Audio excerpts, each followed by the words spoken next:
Hey, what's up, guys? Belton here. I just want to do a quick video as I am capable of, talking about ways in which I make currency that are easily replicable, and they could potentially help you.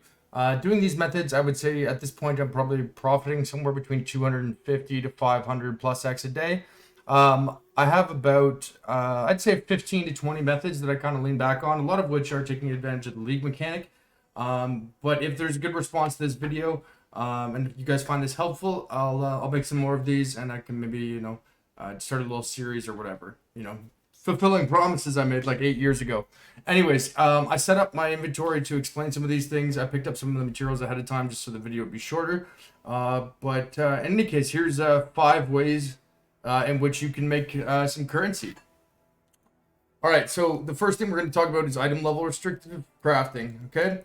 So I picked up a really good example of this is on jewels. I actually used to do this back on signal fires with corruptions back in the day, but we'll do this on cluster jewels. All right. So if you look here at a full item level, so this is assuming max item level for the 3 desired mods on this particular cluster jewel I have. You can see this is Feed the Fury, Storm's Hand, and Martial Prowess. Right. So you can see here that it's 32 average attempts to get so, and I'm not sure if these values have actually been updated, but it says it's 445 chaos. In any case, it's 32 average tries to get that desired 3 mod outcome. Okay. Now, if we are to item level restrict this, but what I mean by that is if you go down here and look, you can see that the requirement item level for the mods that we want is 50, 50, and 1, right? And a bunch of these mods that we don't want, item level 75, item level 68, item level 68. So if we can get a jewel that is below item level 68, but above item level 50, so it's within the range where it's obviously a high enough item level to hit the mods we want, but not so high that it's going into the mods that we don't, you can look here and you now see that the average attempts is 8. All right. So it literally is 1/4 as many attempts. Now, most of the time, stuff in Path of Exile, the market's rather inefficient. So to begin with, things aren't typically done on a cost accounting basis. But especially in cases like this, it'll be far more likely to be priced at a 32 to 1 than it will be to an 8 to 1, which means sensibly we can determine that if we do this over time, we will, at least quadruple our money. So in any case, I went out and bought 5 bases. You can see here, I don't know, 59, 62, 60, 66, 57. Okay. These cost me between 95 and 150 chaos each. So, even arbitrarily, let's just say that they're 1x each, because I'm sure these will probably go up in price after this video. So let's just say 5x there, okay? We're now going to do the chaotic resonators. As we said, it's 1 and 8. So we'll set up a full inventory. For this one, we're using shuddering fossils. These are 4 to 5 chaos each. 1, 2, 3, 4, 5, 7, 8, 9, 10, 11, 12, 13, 14, 15, and 16. Okay, and then jagged fossils, these are basically free.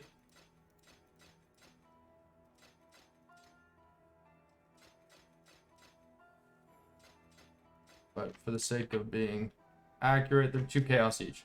So we're looking at about 7 chaos per on fossils, 2 to 3 chaos on the resonator. Let's just say, so it's 10C per roll, okay? So it's 1 and 8. 10 chaos per roll, and the base cost, again, on the high end, 1x. So that means it's going to cost us roughly 1.5x to make them. Okay.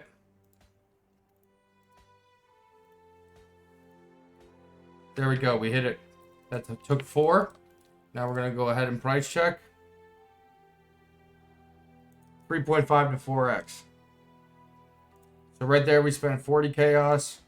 1x, 40 chaos. Boom. 2.5x profit.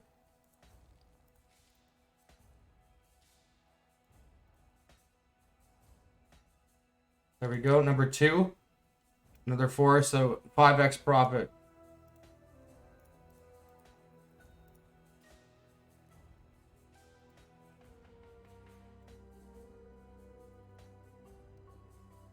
Seven and a half x profit.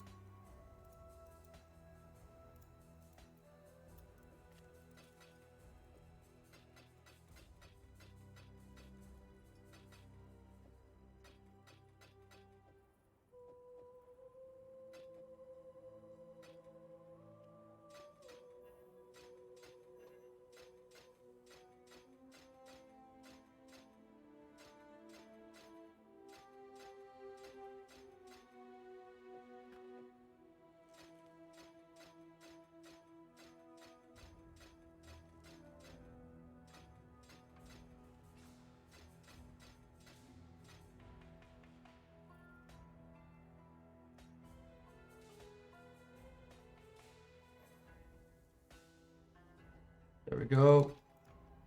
10x profit and 12.5x. It's actually probably more than that. Okay, so these are 4x each. That's 20x, and we spent, what is that?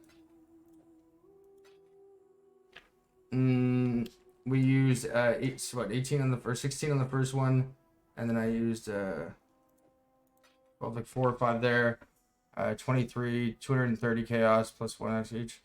5, 6. We just profited about 14x. Okay, that took what, 5 minutes? Boom. All right, moving on. Price these out. So that's strategy number 1, guys.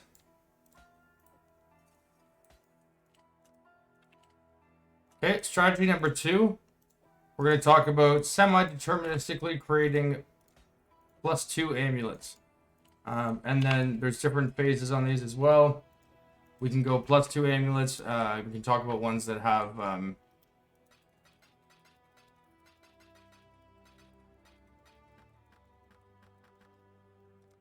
so when I say +2 amulets, I'm referring to, you can see I got a bunch of these. These are actually +2 with T1 life, and we can go into that as well. It's a further step, but we can do this as well. So here we've got T1 life +2 with curse effect. Aura effect, T1 life +2, T1 life +2, T1 life +2 with +1 curse, T1 life +2, T1 life +2. So I'll show you different ways in which we can do that. Okay, so first thing first, typically we're going to want to buy a corrupted +1 skill amulet. Obviously getting non-corrupted is better, it's just that the corrupted ones are so much cheaper. These are typically going to run somewhere between 75 to 150 chaos each. Now, what you're looking for on one of these ones is to get an open prefix.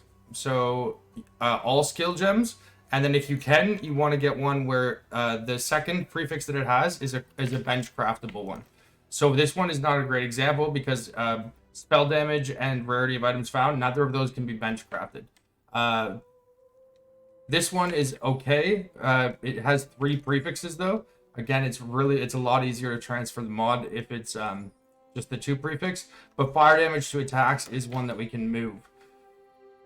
So here's what we're going to do here is try to get the all skills moved over to a clean base. Marbles are a great base. All we're going to want to get on that base basically is, well, you have 2 options. Either you can just try to move the +1 skills. If there's 3 prefixes already on the +1 skills, I suggest just trying to move it by itself. However, if you have +1 skills and it's got, you know, just if this were just fire damage to attacks and +1 skills, you could also consider just going for the +2 right off the bat. So you could get an amulet like this one right here, where it only has the 1 prefix and then 3 suffixes. And then, so if it were +1 skills with fire here, you would then craft fire damage to attacks here as well. So you would have a doubled up modifier, the fire damage to attacks, and then you would have all fizz skill gems plus levels and all skill levels. The ambition of which, of course, would be that it would pick both of the skill gems. And then it would as well pick your crafted version of the fire damage to attacks, which you could then just take off, leaving open prefixed +2. In this situation, though, because this does have 3 prefixes, we're going to go simply to try and move the fire damage to, or sorry, we're simply going to try to move the all skills over. Now, if the only way that these brick, so you brick it, is if the all skills gets lost. If it picks the wrong base here, a little bit frustrating, but sometimes, you know, obviously you're never going to have 100%. So here you can see it picked the corrupted base, but it did keep the all skill gems. And this is a situation I was just talking about where it came a little bit better. Now, because it got rid of one of the mods. Unfortunately, it actually did add a new mod, but it did also, you know, improve the suffixes as well. So this did technically get a little bit better. But in a normal situation where, you know, it picks a base, it's obviously, it's only a 1 in 4 chance that it'll add a prefix. We got unlucky there and it added ES%. So we can just try that again. And as I mentioned, the only way that they brick technically is if the is if the all skills gets lost, because the all skills modifier is far and away the most expensive element of this. So again, we got ES% is the only one that we can double up.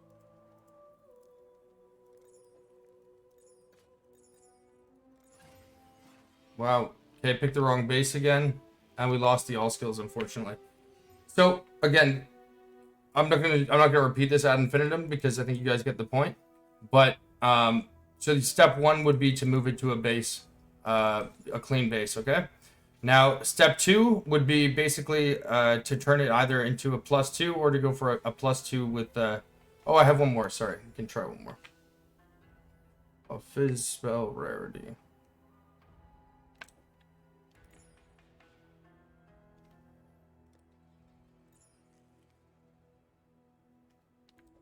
Nulls are very important for this too, guys. As well as if you do have it just kind of, if you're just YOLOing it onto a different base. Lost the fucking gems. Gem, classic.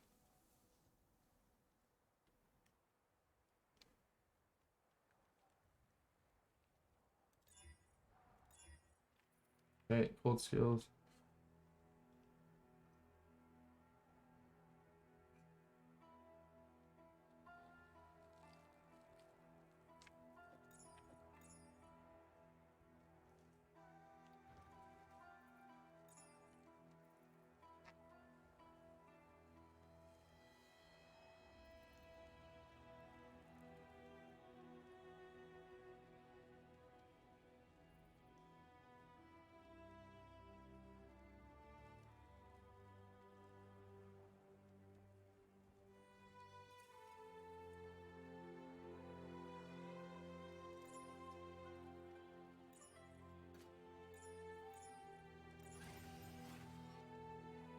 No, we didn't get it again.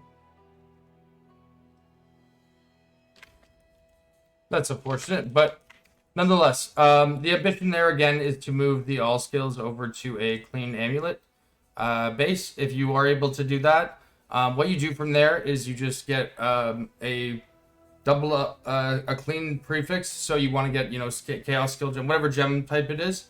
You get that type with 2 empty prefixes, and you get your all skills with the 2 empty prefixes. You benchcraft, you know, say mana on both of them. Get those two together. Once you get those two together, you can move on to the next step, which is then to find an amulet like this, which will have T1. You want to get one that has T1 life and the skill gem plus levels, right? And then you would then want to recombine your +2 amulet with the one that has T1 life and the plus skill gems. Now, you want the plus skill gems to be different. So this one is chaos skill gems. So if I were recombining with, say, fire skill gems and all skill gems on the other amulet, because the fire skill gems and the chaos skill gems in that scenario, they actually are the same mod pool. So you're doubling up that mod. So again, when it's prefixes and there's 3 or more of them, it's going to remove 0 to 2 mods. If it removes 0, great. You get T1 life and +2. If it removes 1 mod, it's got to remove either the fire skill gems or the chaos skill gems. So great. You end up with T1 life and +2. And if it removes 2 mods, in that situation, it's going to remove, one of them is going to be the fire skills or the chaos skills. So it's only got 1 mod left to remove, which is either going to be all skills, chaos skills, or life. So in that situation, it's only a 1 in 3 chance you lose the all skills. And as I mentioned earlier, that is the only way in which you actually really lose any significant amount of money doing this, because the all skills is by far the most expensive element. Now, there's another way you can do it as well. Sorry, that method I just explained there, I realized it was a little bit in the abstract because we didn't end up hitting it, but nonetheless, hopefully it was communicable. If it was a little convoluted, I will write the instructions down below. Just respond to the video and let me know. In any case, though, that is how we ended up with pretty much most of these T1 ones. Now, there's another way that you can do it, and it's deterministic, but it's more expensive in general. That being said, though, it is guaranteed. So for that one, what we're going to do is if you end up in a situation as well, that method I was just talking about there, where you're recombining a +2 with a T1 life and +1, sometimes it'll lead you to get an amulet like this, where you have T1 life and all skills. If you have the open prefix, oh, by the way, it's very important to mention too, when you get fucked with all skills, so say you get like all skills and, you know, fire damage to attacks, cold damage to attacks, something like that. Splitting with beast crafting, very, very important. You always want to try to isolate these mods as best you can, and then you want to be able to control the prefix modifiers using crafted mods so that you can remove them afterwards with recombinations. So again, make sure you get lots of Fenimal plagued arachnids if you're going to do this, because it makes it infinitely easier. So in this situation though, say we end up with an amulet like this, where we get, again, the T1 life with all skills, you can actually force whatever gem type you want here. All you got to do is, you got to make sure, first of all, your suffixes are locked, right? So we want to do, by that, I mean, you have to have 3 total suffixes, including cannot roll attack modifiers. So here we're okay because we've got 2 of them. If for some reason you've only got 1 suffix on there, if you're looking for a cheap way to add a suffix without having to exalt, you can just put one of the aspects. These are, you can just grab the beasts, and these are usually about 20 to 30 chaos in League. So just grab one of those beasts, bench it on, and then you'll get a free suffix. And that way, again, you can block the suffixes nice and easily. So once you have it with 3 suffixes with cannot roll attack modifiers, you then just have to augment. And we'll take a look here. Jewelry, amulet. You can see that the augment for attack modifiers, right? So say you augment fire. The only fire mods are attack modifiers, right? So the only one that's left, all fire skill gems. Same thing with physical. Physical attack, physical attack, physical attack, physical attack. The only one that's not, physical skill gems. So again, and it's the same for any damage type. So if you do cannot roll attack modifiers and then augment, you are guaranteed to get the +1 skill of that damage type. So again, all you need to have is the T1 life roll with the all skills, and you can force that. Now, just telling you based on the market currently, +1 to cold skills about 4x. Fire skills you can get for between 5 to 7x. Lightning skills, similar price range. So you're looking at total cost at that point of somewhere around 6 to 7, 8x. If I were to do that on this amulet right now, I would be able to sell it for around 20 to 25. The price on these has dropped a little bit lately. I have been streaming this quite a bit. I don't know how big of an influence that had on it. I used to be able to sell these pretty quickly, 30, 35x each. I'm now selling them for about 20, 25, and I sell about 4 or 5 of them a day, depending how rare the mods are. And the only reason I'm not going to go buy the augment right now is, as you see, I've got 7 of them or 8 of them available for sale already. So there's no reason to clog down the market for me. But that is how you do that, and you can work on your suffixes thereafter. It depends, obviously, to the degree to what you want to fix them up, and you can obviously make them far more expensive than that too. Reforge crit is really good once you lock prefixes, because it forces either crit chance or crit multi. And then anecdotally, I can say that the chaos gem ones sell pretty well because of cast on crit forbidden right. Fizz one's okay, and then the fire damage ones, especially if they're on a marble, are really nice as well. Okay, so that's the second strategy we're going to use there. Now, strategy number 3, this is a pretty simple one. What we're going to do, guys, is we are looking to buy these Circle of Anguishes or the Synthesis Unique rings, basically that have really good synthesis mods on them. And we're just going to corrupt those. And because recombinators can be used on corrupted items, we're basically going to try and bypass or hack our way to really, really sick rings through the process of some RNG, but just basically an opportunity cost assessment. For example, a power charge ring, I was buying these. I bought like 15 of them for between 5 to 7x, okay, with the power charge synthesis on the unique ones. I also have several of these. I've got the +2 power charge here, the +4 charge, whatever. So, I've actually used 20. I've purchased and destroyed 23 synthesis power charge rings. So I can tell you firsthand how expensive they are. They range somewhere between 150 to 250x now. So paying 5 to 7x is awesome to get one here, right? Problem is, of course, you can't recombine with a unique item.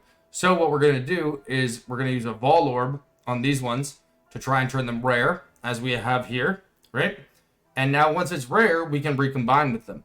The only problem is that recombining, when a Vol Orb turns an item rare, it automatically gives it 6 mods, right? And when there's 6 mods, obviously it's going to become far more difficult to pick your prefixes or suffixes because it's going to be fully modded out. You have no control over those mods, and obviously it's corrupted, so you can't impact them thereafter. So, you can determine your level of risk on this. The power charge ones are obviously the highest end version of this, really. But onslaught rings, for example, or endurance charge ones, these onslaught rings I was buying for 1x, between 50 chaos to 1x each. The endurance charge rings I've been buying for as cheap as 15 chaos. So when those turn rare, especially the onslaught ones, because that's a relatively universal prefix or implicit, you can see here I brought some examples. Onslaught, I've put this on with Frenzy, right? So we've got Hatred, Onslaught, Mana Regen, and now we've got +1 Frenzy charge too, right? This is, again, I paid 1x for the base. It's a 1 in 4 chance to go rare, recombine into the Frenzy charge, and now I could probably get somewhere around, Onslaught implicit on a non-corrupted, by the way, is about 70x. This is probably 80 to 100x range right now, as that one sits. With these endurance charges, I hit a few of them. Oh, here's another Onslaught one. This one's really nice. This is Onslaught with Mana Regen and Accuracy, and on this one we actually got Elrion, a 10 roll of Elrion with an Endurance charge, and we move life onto it. So we've got Onslaught, Endurance charge, -10 mana cost, and life. And again, I would have spent 1 to 2x making this tops. And this is probably going to be around 100+x now. Here we've got Endurance charge Fire, and I was able to move another Endurance charge on here, plus a base Frenzy charge. And this is actually the one people message me for the most. I've been offered 40, 50, 60x for it. And this one probably actually, because Endurance charge explicit rings are only like 40 chaos each too. And these synthesis ones are incredibly cheap. This one actually probably cost me less than an Exalt to make. And we got another Endurance charge one here. Oh, do I have 2 double Endurance charge rings? I do. I've got 2 double Endurance charge rings. And another great thing about these synthesis ones is because pretty much everyone who runs synthesis maps is going to have the Atlas modded for it. So that means they're all, for the most part, going to be 3 implicits. So not only do you get the implicit you're searching for, but you get some nice benefits too. Like this one's pretty crazy. It's got ES% and Discipline Aura effect plus a power charge. Pretty nice. Obviously that didn't go rare, which would have been nice. But another great thing about this strategy too, guys, is that when you quote unquote brick them, because your desired effect is to brick them, when you don't brick them, they just stay as they were originally, right? And you can sell that shit back for sometimes a profit still. I've actually been selling these power charge rings for double what I paid for them, even when they didn't go to the effect that I wanted. So on one side, I'm doubling my money, and on the other side, I'm getting 10 times the money. So it's kind of a win-win situation. Again, assess the market as it is, because obviously these things are dynamic and they're not static. So make sure you do the math beforehand. But take a look at that. All right, strategy number 4, and this one I've done to great degree of success. But basically here, we're going to be looking for divination cards that give us rare modifiers for items. Like if you were to alteration them, that would take thousands of alterations. But we can get them for basically for free, because a lot of these divination cards that give, like this one's Flaring, Merciless, Dictators. These are really, really rare mods, and the reason why that nobody ever really looks at these items is because it's usually on a shitty base type, right? Like if you were playing a Wander, you're not going to be doing it on a Prophecy Wand, you're going to be doing it on an Imbued Wand.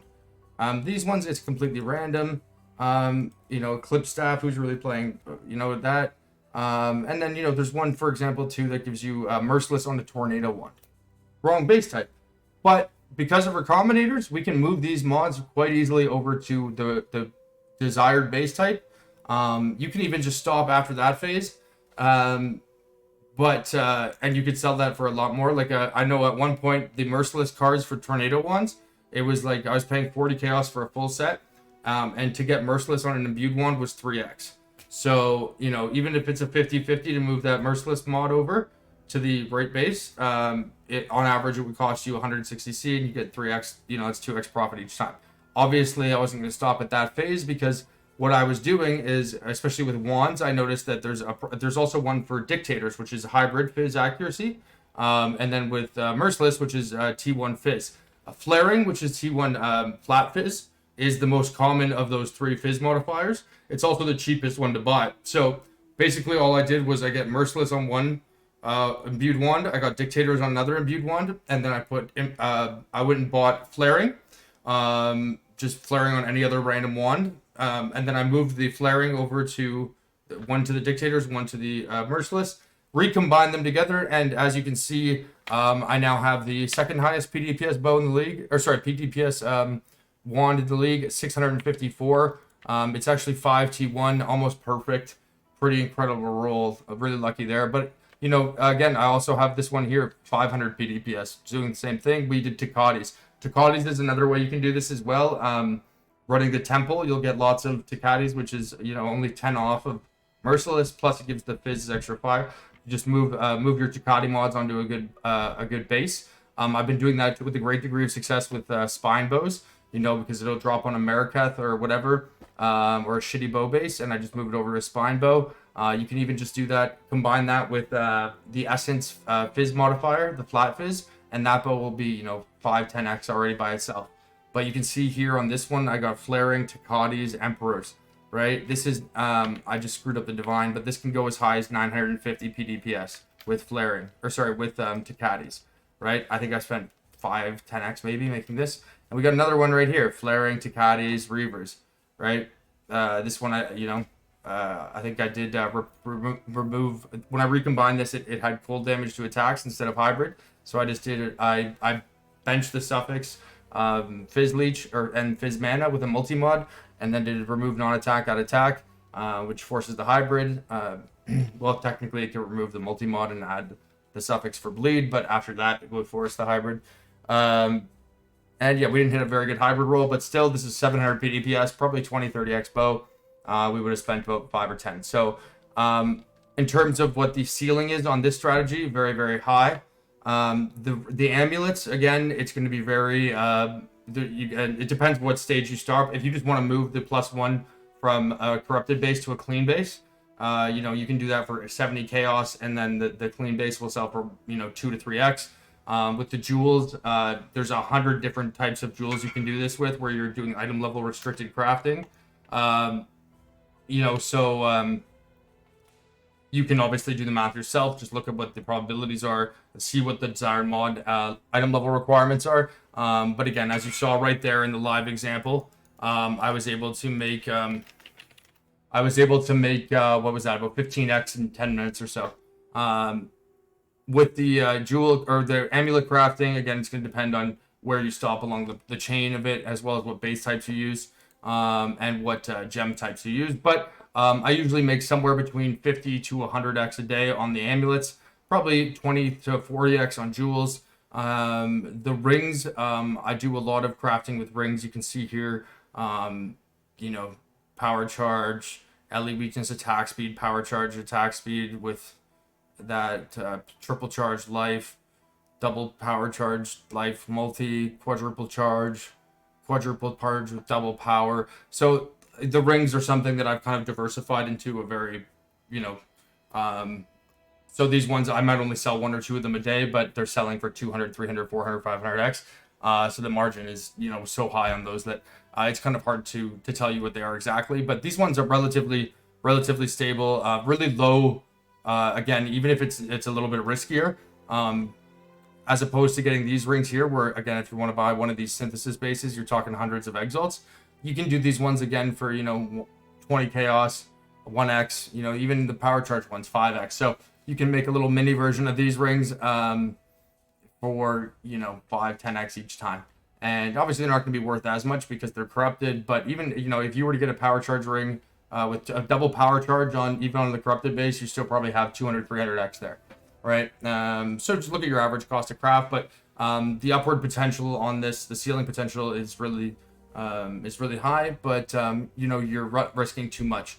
From this, I can tell you, I so far I've been doing this for a few days. I've been making about I'd say 75 to 100x a day on these ones as well. The doubling up with the cards. There's so many different versions of cards you can use. This is just a small example with fizz modifiers specifically for bows and wands that I've been doing the past couple of days. But there's lots of different versions you can do. Just check out cards and then just, you know, consider the bases. Another way that this style can manifest is, for example, you can get item level 3 Blizzard Crowns, right? Recombine them with an item level 86 helmet. They'll then become item level 85 Blizzard Crowns. You can then split that Blizzard Crown, and it'll be 1.4x per split. So it's 60 chaos for an item level 83 Blizzard Crown. It's a 50-50 to choose the base type. So if it chooses, so on average 120 chaos, that Blizzard Crown will now be 1.4x. You could split it. 2.8x, and the split's about 40C. So we're talking 160 chaos, and that's going to be what's that? 350, 450. So you're going to be talking about 300 chaos profit just to do that. You can do it with 6 links as well, because there's a lot of card sets that'll give low item level 6 links, but you can just recombine those with a higher item level to get a higher item level 6 link. And then the last strategy here, guys, and this is one that I make an absurd amount of money with every single day, 100, 150x easily. And it's just crafting for Mageblood users, Flasks. So you'll see here I have an entire tab, 70% increased effect. All of these Flasks have 70% increased effect, and they all have increased effect prefix, and they all have 100% perfectly divined suffix modifiers. Okay. The reason for this is that if you have a Mageblood, you're probably not too not in a position where you can't afford to spend money on Flask, but a lot of people just want to, as soon as they get the Mageblood, they want to just play with it at its maximum potential. So they'll be a little frivolous or ostentatious with their purchases, and maybe be a little outside of what would be considered rational. In any case, I've actually been quantifying this data. I thought it was important enough that that I should track it down. So over the course of over the course of a few days here, I've been tracking. Sorry, I can't find the file here, but I have been tracking Flask data in an Excel document. So I did 24 hours of Flask sales. In the columns, I'm tracking what base type, and in the rows, I've been tracking, what suffix modifier. So I can actually see and quantify which base type is the most valuable and the best one to focus on, and the which suffix modifiers. Now, you can obviously alteration, augment these yourself, do whatever, but I actually much prefer this method, and I'll show it to you now. All you got to do, awaken trade, obviously. So you're going to search awaken trade. As a basic function, we'll put it to the lowest value of that tier, which is exactly what we want. So we're going to look for Diamond Flask, but we're going to look for one that has increased effect and the T1 modifier of our choice, but it doesn't need to be perfectly divine, and it doesn't need the enkindling orb. And now we're going to see, look at this, 1 exalt. See if we can buy this live on stream here. Oh, should I have D&D on? Okay, anyways. I'll do. Okay, he's AFK. But I actually did do this right before stream, and I'll show you right here. Here we go. Alchemist Diamond Flask of Incision. 175 chaos, guys. Then there's 50 to 55 are the options. So it's a 1 in 6 divine. So that's, average of 60 chaos there, let's say. Or you can use reroll lucky on the harvest, which makes it even cheaper. But let's say we use divine. So that adds a 235 chaos. It's then a 1 in 30 enkindling orb, which are about 1.5 C each to 2 C each. So let's even go in the upper end there, 2 C each. That means, 60 chaos plus 60, 120, 295 chaos. So we're looking at 1.6x. That Flask then would sell for, and we're talking about, again, Diamond Flask of Incision, which is this roll here. So 55 increased effect, Diamond Flask, 3.8x. As we said, it would cost on average, 1.4. So you just profited 2.5x. It takes about 2.5 minutes to do these. Again, every single day I make about 100 to 150x just selling these Flasks. Because of melding is so popular that of the rainbow is by far half of my sales have been coming from of the rainbow, and that's this mod here, this suffix here. So keep an eye out for that one. But anyways, guys, there are strategies number 1 through 5. I've actually got a list here of about 20 different ones that I'm doing. I realize this is not the most formal setting. I'm not great at editing videos, so I apologize that this is all just sort of a fluidity of thought here. But yeah, there's 14 different strategies there. I just wanted to kind of get this out there and see if this is helpful. If you guys have any questions, please let me know. If you would like me to explain any of this, just typing it out step by step, because I know I can be a little bit hard to follow. We can do that as well. Yeah, I hope you guys enjoyed, and I hope this brings you some level of financial freedom you haven't otherwise achieved. So all the best, and talk to you guys soon. Cheers.